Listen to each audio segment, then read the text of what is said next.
पूर्वी घरी आलेल्या प्रत्येक पाहुण्याला गूळ आणि पाणी देऊन त्याचा पाहुणचार करायची परंपरा होती.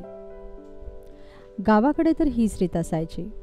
उन्हातून येणाऱ्याला रांजणातला थंडगार पाणी आणि गूळ द्या आणि उष्म्याच्या माऱ्याला कमी करा. यापाठी एक छोटंसं शास्त्रीय कारणही आहे की गूळ व पाणी उन्हाळ्याच्या विकारांवर रामबाण औषध आहे. बदलत्या काळाप्रमाणे या रीतीतही बदल येत गेला. हल्ली गूळ पाण्याची जागा घेतली आहे लिंबू पाण्याने. बऱ्याच विकारांवर गुणकारी अशा लिंबाला आयुर्वेदात खूप महत्त्व प्राप्त आहे. त्यामुळे उन्हाळ्याच्या दिवसांमध्ये लिंबू पाण्याचं सेवन करणं अतिशय जरुरी आहे. गावाकडचं लिमलेट म्हणजे तुमचं आमचं लिंबू पाणी. लिंबू पाणी बनवण्याची विधी अतिशय सोपी आहे.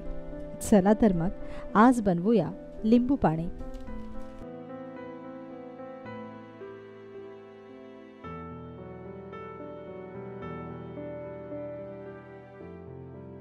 त्यासाठी आपल्याला लागेल 1 लिंबू,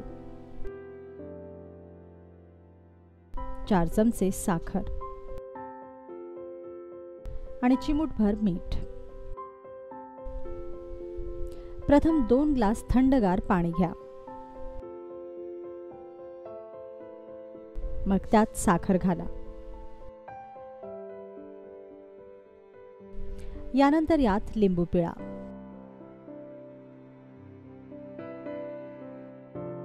लिंबाचा चांगला रस पिळून घ्या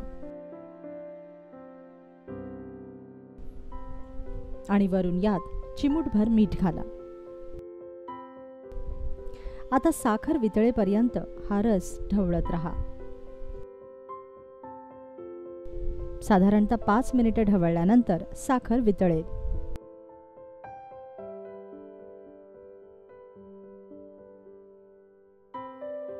यानंतर जर तुम्हाला हवं असेल तर बर्फाचे 1-2 खडे घाला किंवा पुदिन्याची 2 पानं घाला.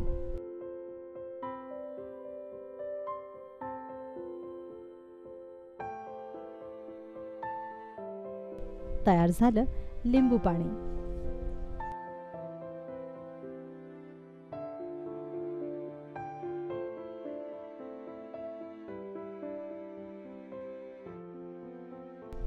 लिंबू पाणी बनवण्याची ही एक साधी आणि सोपी रीत आहे.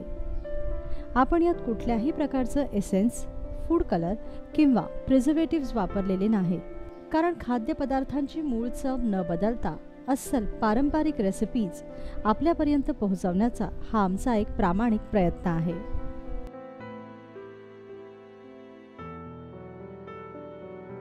महागड्या कोल्ड्रिंक्स आणि प्रिझर्वेटिव्ह्ज वापरून तयार केलेल्या पॅक्ड फ्रूट ज्युसेसपेक्षा साधं सोपं लिंबू पाणी केव्हाही चांगलं, जे जिभेला आणि मनाला तृप्त करून टाकतं.